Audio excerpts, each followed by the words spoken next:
So our next guest is the co-founder of Hey, Hey.com. And so Hey is a headline sponsor, headline partner of MicroConf and Startups for the Rest of Us in 2020. And they've been a great supporter of ours for the past several years. And our next guest, Jason Fried, joined me on stage last year at MicroConf Growth. We had a really good Q&A session and conversation where he answered questions about the early days of Basecamp. He took questions from the audience and was just very gracious with his time, and we really appreciated it. And Hey has launched this year. This is the new product coming out of Basecamp. And Hey has been, as I said, a sponsor, and they've come alongside to try to help this bootstrapped indie-funded community and help us be able to provide events like this to you, because these types of events, we'd have to charge a lot more for them if we didn't have sponsors like Hey. So I'd love it if you'd give a shout out to Hey on Twitter and just thank them for supporting this bootstrapped community. And with that, I'd love to welcome Jason Fried, the co-founder of Basecamp, to the show. Obviously he's one of the original badass bootstrappers that has consistently provided guidance and good advice to founders for going on 2 decades now. Several books written with his co-founder, DHH, and obviously an outlier that's, taken a stair-step approach to the very top, started building new steps to take their companies to new heights. It's like he added many zeros to the formula that I think most of us ascribe to. So this is an AMA, an Ask Him Anything. Jason's here to answer all your questions about what it was like to build Hey, how the successes of Basecamp served as a basis for the launch of Hey, and really anything you'd like to ask him about that. I also have a few questions to kick us off, but you can just use the question button in Shindig, and it's down below you, and we'll try to get to as many of them as possible. My guess is, based on how these things normally go with Jason, there will be more questions that we can possibly answer, but we have about, just under 30 minutes now to roll in. So Jason, sir, thank you so much for sharing the stage with me again. No, it's great to be here. Thanks for having me back. Yeah, it's awesome. Awesome to see you again. Are you in Chicago or California? I'm currently in California. Yeah, Okay. but primarily living in Chicago. Based in Chicago, yeah. It's nice and sunny outside there, so I was thinking you might be on a coast there somewhere. So for folks who don't know, so anyone can email me, robwalling@hey.com, if you want to hit my Hey inbox.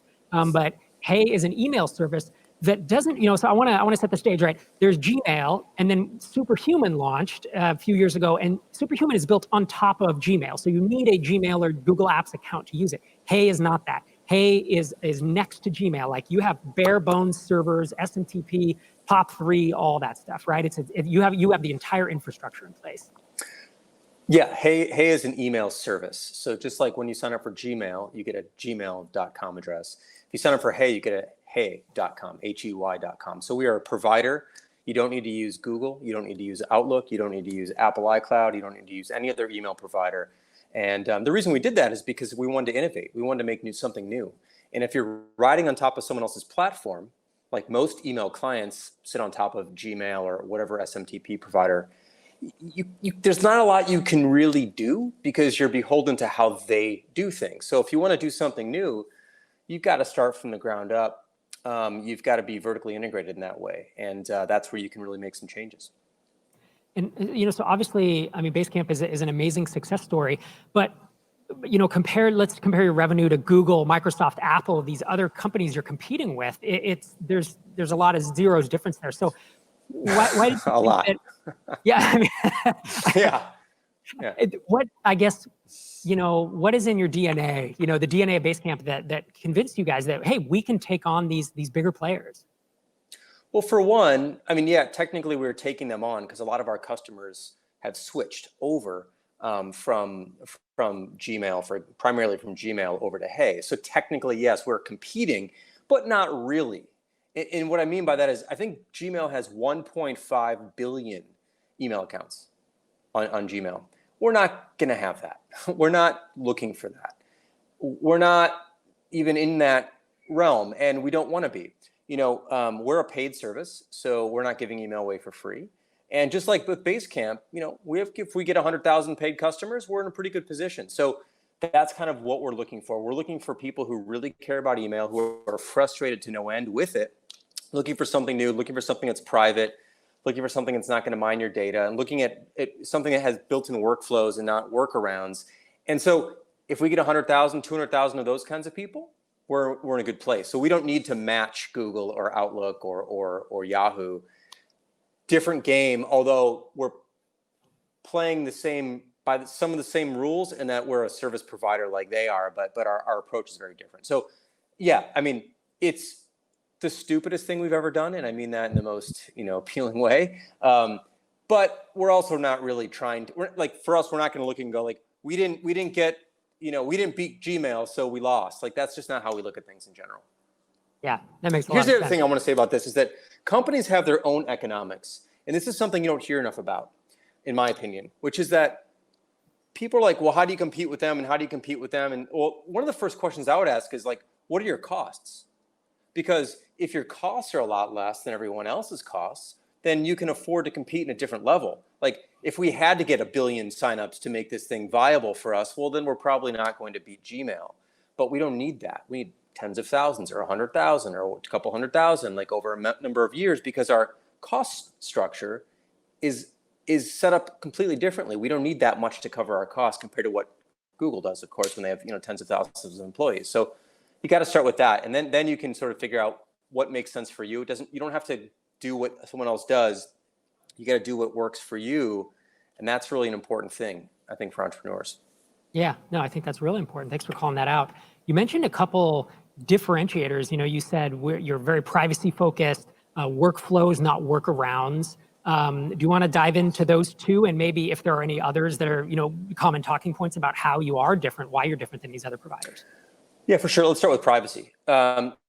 One of the big problems with email, and I'm going to hit it from a couple different angles, but one of the big problems with email, of course, is that you're not in control of who can contact you. It used to be that you'd give out your email address to someone and only that person would have it, and that was how you kept control over who can get in touch with you. But these days, your email address has been bought and sold and traded and posted online. It's everywhere. So we've stopped being in control of who can get in touch with us, which is a problem. If someone calls your cell phone and you don't recognize the number, you just don't pick it up. There's very little effort just to go, no. With email, anyone who emails you basically lands in your inbox. This is a problem. It's a fundamental problem with email today. So with Hey, you get to decide who can email you. The first time somebody emails you, you give them a thumbs up or a thumbs down. And if they're a thumbs down, you'll never hear from them again. So that's one version of privacy, which is that you are in control of who can get in touch with you. You're in control of who can communicate with you. The other side, of course, is that we don't sell ads, so we're not mining your data. We're not looking at your data. We're not pulling anything out of your data. Not interesting to us. Don't want to do that ever. And also, we block trackers. So what a lot of people don't know is these days, by simply opening an email with no indication this is the case, if you just open an email, the sender, the person who sent it to you, can receive all sorts of personal information about you. How long you read the email, if you opened it, how often you opened it, what kind of phone you have, what brand computer you have, what time it was, your IP address, which they can give, basically get you down to some local information that way as well. We block all that. So if someone tries to include a tracker in an email and you're a hey.com customer, they will not know anything about you. So we're protecting your privacy on that side too. So number one is control. Number two is on the back end. We're making sure that nobody learns anything about you, about your behavior. No one tracks you simply by opening an email. Now, that's some of the privacy stuff. There's a bunch of other things as well. But the bigger thing, though, to me is the workflow situation. What's amazing to me about email is that email has not evolved for about 16 years. 16 years ago, Gmail came out, and it felt different. It had new ideas in it. The thing is that we're still stuck doing the same things we've always done, and no one's really come up with better workflows. For example, simple one. Someone sends you an email, and you need to get back to someone later. Comment. This happens all the time. It's like, yeah, I got to get back to that person later. So what do? You hack. You hack it. You mark it unread again. Maybe you star it or flag it. Maybe you make a folder or a label and put some stuff in there. Maybe you snooze it. None of those things have anything to do with the mental understanding that I need to get back to someone later. So you're hacking around with workarounds to try to remember that you need to do something later. And you're using all these different things that aren't quite right. So with Hey, we actually have a button on every email that says reply later. And when you say reply later, it goes into a nice pile along with all the other emails that you said reply later to. Then you can go into a mode called focus and reply. You click that, it opens up all those emails. It stacks them one on top of the other and lets you simply reply to those one after another without being interrupted or distracted by anything else that's happening. And it's an entirely different way to work on email. And it saves me hours a week, which is significant. And it saves me a lot of hassle. And it allows me to say, okay, I've got like 30 minutes now. I'm going to knock out all my emails at the end of the day. I know exactly where they are. Nothing else is going to get in my way. So we've got a dozen or so of those kinds of workflows built into Hey versus workarounds where you're trying to make one thing do something else. So we thought about all that stuff, and we were so frustrated by the fact that like email just hasn't changed in so long. It's time to do something new, and that's what Hey's all about. Awesome. Yeah. We have questions pouring in from the listeners, as you would expect. I want to jump down to one, producer Xander, from Brian Yedo, because it ties into something I was going to ask you about anyways, Jason. His question is, how is Hey's pushback on Apple's App Store terms of service going? And if you wouldn't mind just giving a couple sentences or a 1 minute description of what happened there with Apple to catch people up, and then talk about, has there been a resolution and what that's been? Yeah, of course. So when we launched Hey, we put version 1.0 in the App Store, Apple App Store and Android Store. Both were approved, which was wonderful. And then we put a 1.0.2 bug release version or update into the App Store and the Apple App Store a few days later, and Apple rejected it. And they rejected it, even though nothing materially changed. They rejected it on the grounds that we weren't giving them 30% of our revenue because we were selling a subscription service, and somehow that slipped by the reviewers in the first place, is what Apple claimed. And so we got in this battle with Apple. Basically, Apple said, you have to give us 30% of your revenues. And we said, we're not giving you 30% of our revenues. And they gave us some other things. And this basically kind of blew up in the press. We went to the press over it because it was a strong arm tactic by Apple to extract 30% of our business, which they are not entitled to.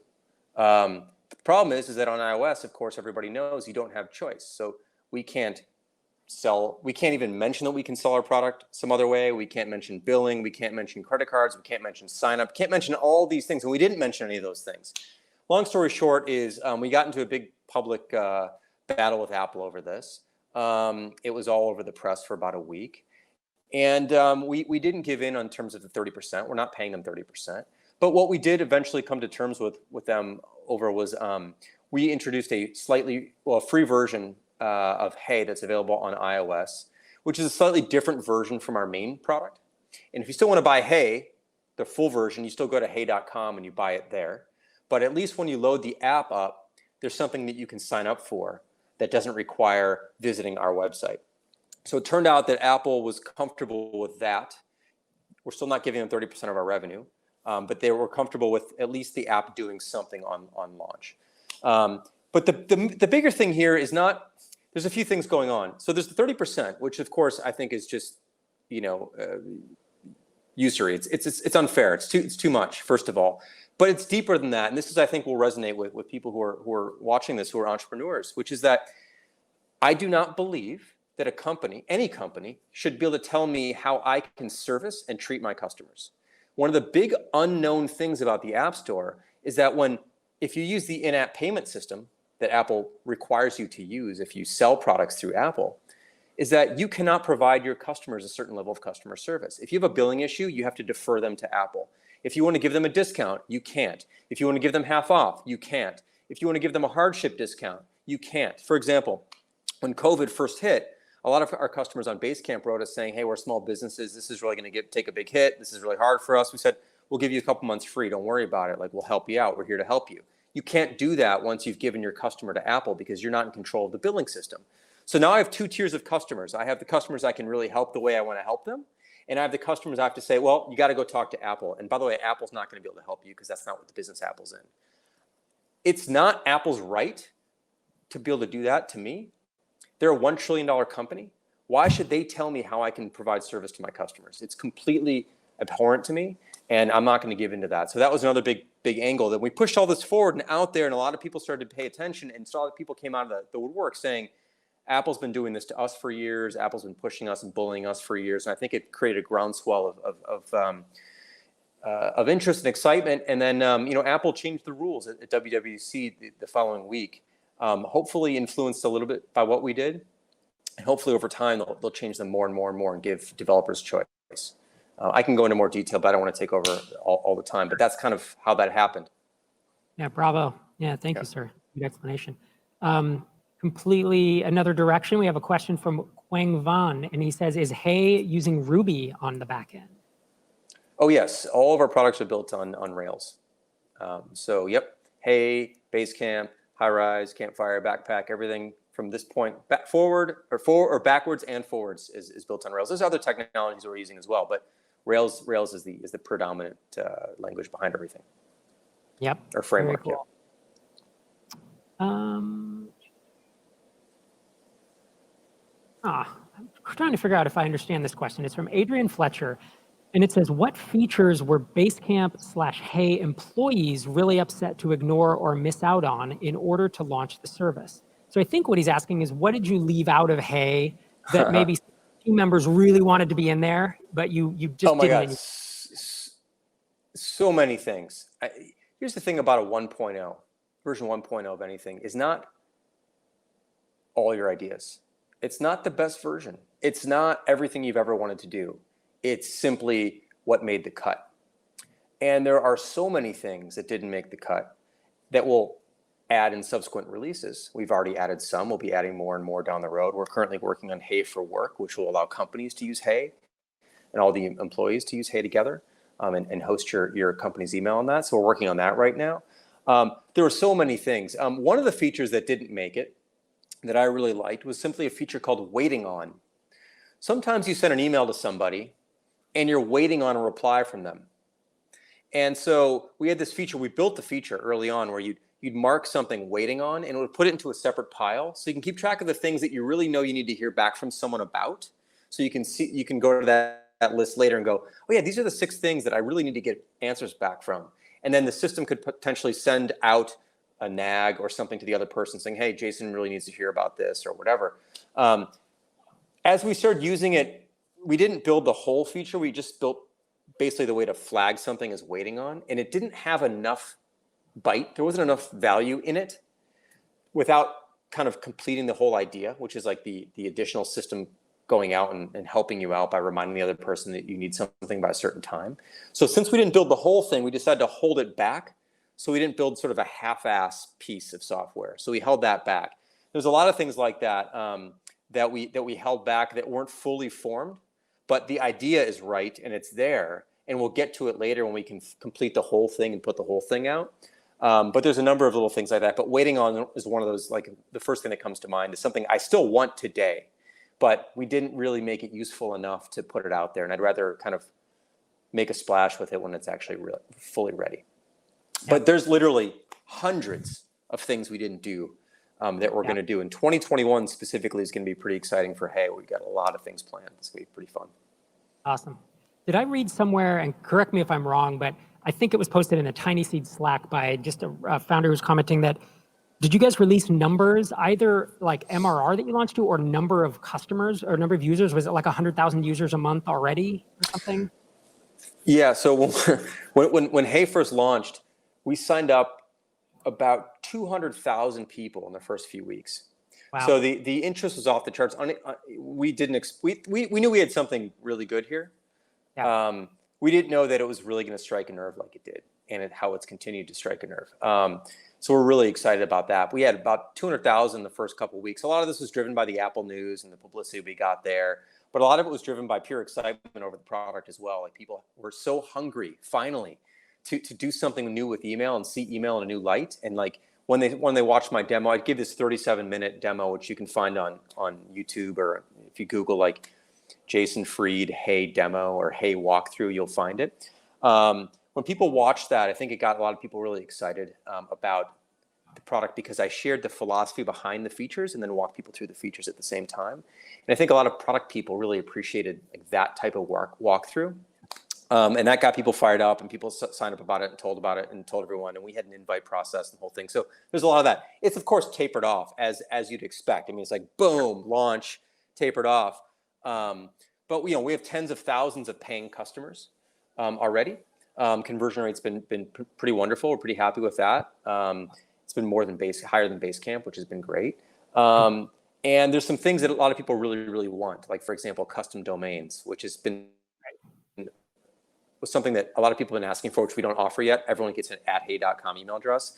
once we launch custom domains later this year, I think a lot more people are going to jump back in and check it out again for a second time. So we're very comfortable with how things are going, and it feels really great. Right. Awesome. Congratulations on that. Thank you. So Deep asks, he says, I love your contrarian way of thinking. How do you suggest a new founder who wants to build a company with solid values and a solid culture that sticks? I think he's asking just that, like, Basecamp has such strong culture and values, and you've obviously been deliberate about that. Like, how can another founder do that in their company? First off, it's a mindset, right? So you have to believe that's what you want. So don't follow us. You can't follow us or follow anyone, because you're not being true to yourself. If you believe what we believe, then you're being true to yourself. But don't look to us and go, I want to be like them. Figure out what matters to you. And it's all about actions. So for example, like, it's not about what you write down. It's not about, your handbook. It's really about, the way I like to think about culture is it's a 50-day moving average. What have you been doing as a company over the last 50 days? How do you treat people? What do you do when people are stressed out? How do you help people? What kind of criticism or critique do you give? What kind of feedback do you give? How do you share? How do you help people who are stuck? Like, those are the things that make the culture. And those things can change, which is good and bad. But how have the last 50 days been? That's kind of how I look at it. Because there's always these spikes, or these moments. For example, we launched Hey, 2 weeks of incredible stress, terrible stress. I hated it. It was wonderful, but I hated it. But it's unsustainable. And so we're past that now. So now we're settling back into how we want to be, because we don't want to be working late at night and working on the weekends and being stressed out. So I think it's a matter of how you act. It's a matter of the last 50 days or so of how you act, and understanding what's important to you. Now, real quick about this. A lot of people look at our benefits, and they look at our handbook and they read that and go, I want to be like that. It took us 20 years to get to that. I mean, we didn't offer most of these. I mean, we've been layering in things that we've been learning. We've been layering in benefits. We've been layering in the ability to give people more vacation time, or to give people more sabbatical time. Like, we couldn't afford to do some of these things many, many years ago. And for people who are just starting out, a lot of people in your audience, this is probably, the beginning is probably not the right time to be extremely generous on time off. And wait till you have some cushion, some room in the bank, and you can layer things in as you go. So figure out what the most important things are. And in my opinion, the most important thing to begin with is free, which is make sure you give people more time to themselves during the day. Longer stretches of uninterrupted time to get their work done. That is the best benefit any company can give any employee. And let them go home at the end of the day, fulfilled, satisfied, get a good night's sleep, come back, refresh the next morning. That's a wonderful benefit, and that doesn't cost you anything. Bravo, sir. All right, so a question from Justin Jackson, whom you know. He says, Hey, I know him. As Hey takes over the world, oh no, I'm sorry, I was reading the wrong question. You joked saying, building Hey was the dumbest thing we've done. On a serious note, do you regret it at all? All the drama with Apple, the scale of the app, etc. I don't regret any of it. I'm thrilled that we built Hey. Hey's going to make Basecamp better. Hey's going to make Hey better. Basecamp's going to make Hey better. I like this thing where we can go back and forth now. One of the things we've learned about launching something new is that you launch something new, and that's the only time you can really explore really new ideas. And those new ideas, of course, affect the new product you're building, but they also affect the other things that you have. So we've already begun work on Basecamp 4, which is going to be out next year. And a lot of those ideas came from the things we developed when we built Hey. So Hey's going to benefit everything. I don't regret the Apple fight at all. I think it was absolutely the right thing to do, and we're continuing to do so. We're supporting a whole wide variety of efforts and initiatives to bring this to the government's awareness, and both in the U.S. and the EU, standing with other companies that are fighting, and other developers that are fighting, because this is not something you just do and walk away from. Like, Apple's going to be relentless about this, and you've got to continue to stand up for what you believe to be right. So no, I don't regret it. That said, it was the most stressful time we've ever had in 20 years. Those 2 weeks were terrible. Again, exciting and hugely rewarding, but terrible mentally, physically.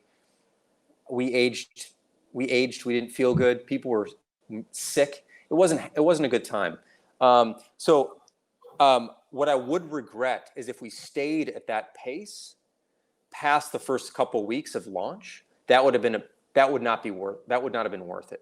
But the fact that we've been able to kind of settle back into our normal cadence, we hired like 5 customer service people really quickly. That really helped a lot to bring we were getting about 2,000 emails a day when we launched Hey. So like we just weren't ready for any of those things. So that was a mess. But we remedied that, and now we're comfortable again. But if we were not comfortable and had to live at that pace, I would have regretted it. Yes. Yep. All right. This is an interesting question. I actually get this one now and again, and I sometimes struggle to answer it. So I'm curious how you take it. So the question is from Tom Biscan, and he says, if you didn't have your brand and your resources, how would you start a company today? Would addressing something as big as email be possible without that kind of leverage? It's a great question. I would launch the company in the same way we launched Basecamp, when we had no branding and no awareness, which is slowly, carefully, with no expectations. We were a web design firm when we started. We launched this Basecamp thing. We built it for ourselves. We did it on the side. We put it out there, and we waited a while to see if it was going to work. It turns out it worked really well, and then we were able to stop doing the other thing that we were doing. So there, like, I would do the same thing. I would always try to have, I don't like putting myself at risk. I like taking a risk, but I don't like putting myself at risk. So, in the case of when we launched Basecamp, no one really knew who we were. We had a little bit of a following, but like, 1,000 people reading our blog. It was not very big compared to today. A lot of people have a lot larger followings today when they launched than we did when we launched. It's much harder to reach people back then, everything. But we had a functional business of some sort that was going, that could fund our endeavors into something else. And only when that something else did better than the other thing that we stopped doing the other thing and started focusing 100% on Basecamp. So I would do it the same way, and keep your cost low, small team, no rent, 1 or 2 or 3 people to start. Struggle through that before you make it hard on yourself. It seems like you'd make it easier on yourself by raising money or hiring more people, but you're actually in some ways making it a lot harder on yourself. So I'd start as small as you can, and keep that at, maybe a little bit of money here and there, right? But not a big amount of money, which forces all sorts of unreasonable expectations on you. As far as tackling email, no, we could not have. Other people might be able to. We could not have tackled email in the way that we chose to do it, had we not had probably a big brand behind us to launch. It took us 2 years to build Hey, and the expertise that we needed, we would not have had we just started today. It took us 20 years to understand how to do this, how to deal with the loads we were gonna have, how to deal with the technology that we needed to build, all the infrastructure. Email is incredibly complicated. It would not be the first thing I would ever choose to pick off. Yep. So we could not have done it. But that wasn't about the brand necessarily, although it helped to launch. But it was more about the understanding and the learning and just the skills and experience that we needed to build over the last 20 years to be able to feel confident enough to even take this challenge on. Yep, excellent. So I think we have time for 1 or maybe 2 more questions, and we have several pouring in. So some really good. I'm picking the best off the top. This is a really interesting one, and it's actually one that I've thought about, and I was going to ask you on my own. So I like it. It's from Tim Van de Castile, and he says, you, meaning Basecamp, decided for a while to only have one product because you used to have several products, as you said. I won't name them, but whatever. Yeah. It was Campfire, and we all ta-da list and all this stuff. You actually decided for a while to only have one product, stopping actively developing the other products and selling them off. What made you to decide that you still wanted, or you wanted to go back to being a multi-product company? So this is sort of an interesting one, and I'll try to make it fairly brief because I know we don't have a lot of time. We didn't set out to build another product, actually. When we built Hey, we set out to build a new version of HighRise. So we set out to build HighRise 2, like we built Basecamp 2, and now we're in Basecamp 3, and we're building Basecamp 4. But we were going to go back and build HighRise 2. As we were building HighRise 2, we recognized that there was something else going on here that we were building, that we wanted this thing that we were making for all of our communication, not just business communication, but personal, family, all these things. And so eventually it splintered off into its own thing. But I think what we learned about what's good about having 2 things versus one thing is, again, that you get to start from scratch again more frequently. So we're building, we just built Hey. Now we're doing Hey for Work. Next year, we're going to do Basecamp 4. We're going to learn some stuff. We're going to pull some stuff from Hey into Basecamp 4. When we build Basecamp 4, we'll learn some new things that we'll bring into Hey. So I think this idea, what we're calling it, is like TikTok development, back and forth between two products, is actually a really fresh and healthy thing to do. I think, though, it wouldn't work for us if we had 3 or 4 or 5. So I think 2 is what we feel right now is probably going to be our sweet spot. It's going to be different for every company. If you have hundreds of employees, you can do more things. We have 56, 57, 58 employees. At our size, at our scale, we feel like 2 is right. And here's one other reason why we think 2 is right. Basecamp's product cycle, so we basically do a new version of Basecamp every 4 to 5 years. Whole new version from scratch, essentially. And when we launch that new version, we're all in on it. But then over the next number of years, we're basically just making marginal improvements around the edges. That's technically what happens to mature products. You're not like reinventing the product every year. Like you just kind of can't reinvent it every year. So what ends up happening is you built up all these skills and all these people who are really wonderful at making products. And then we're putting all those skills and just making marginal improvements around the edges. And it's not a really efficient way to run a company, actually, with all that talent just tweaking, which is what ends up happening with mature products. So by jumping into a new thing, we get to use all that energy and all that talent on something brand new from scratch, work on that for a while, and then jump back on the other thing and make a whole new version of that. And so we're going to be making new versions of things more frequently in a staggered way, I think, which is going to just be a healthier perspective for us. So that's I mean, in a nutshell, that's why we decided to do it. It kind of was an accident. Then we kind of leaned into it. And now we think it's kind of probably going to be the right thing to do. Awesome. I'm glad to hear it. Yeah. Well, sir, we're over time, but do you have time for one more question? Of course, yeah, because I've gone long on these answers. No, this is great. This is perfect. I like this question. So it's from Johnny Tong, and he says, how does Basecamp manage employee career progression when it favors a low headcount / flat structure? Because, a lot of people want to progress and move up the chain, and in a larger org, right, that's easier to do. So I'd love to hear your take on that. Yeah, it's a really wonderful question. And we've struggled with this over the years. What we basically do is we don't really have a managerial track. So in most companies, people move up, right? At Basecamp, you move sideways by expanding your ability. So for example, a lot of our designers get better by learning programming as well. So they're not just designers, but they do all their CSS themselves. They do all the visual design. They do a lot of Rails now. They do a lot of JavaScript now. So they sort of expand outward. And that's typically how most people progress. And then they move up in the organization on our pay scale because they have more skills and they take more responsibility. We do have team leads. So there are some team leads, but they're pretty well established people who've been here for a long time. So it's not like a high churn position. So those positions pretty much sit there. But people sort of expand their skill set and then move up in our pay tier. So that's something that's kind of unusual actually at companies because most people actually, they get narrower and narrower in a sense. They move into a managerial track where they actually lose a lot of the skills that they had and they atrophy. Like me, I've atrophied. Like I'm not as good anymore at getting in the HTML and CSS like I used to. Like I'm not that good at that anymore because I've been focusing on other things. And this happens to a lot of people as they move up through management. But at Basecamp, we want people to get better at their craft. And so, if you could think of someone who's good with woodworking, loves woodworking, they might also expand into other materials. They might explore, metal. They might explore ceramics. They might explore other things. They're still using the same skills, but on different mediums. And I think that's the idea here at Basecamp is that you might be a great designer, but you might want to pick up some programming, or you might want to be a better writer. And that's how people expand, and that's how people get paid more and move up the scale at our company. And then there are some people, always some people, who just simply do want to run teams or manage people.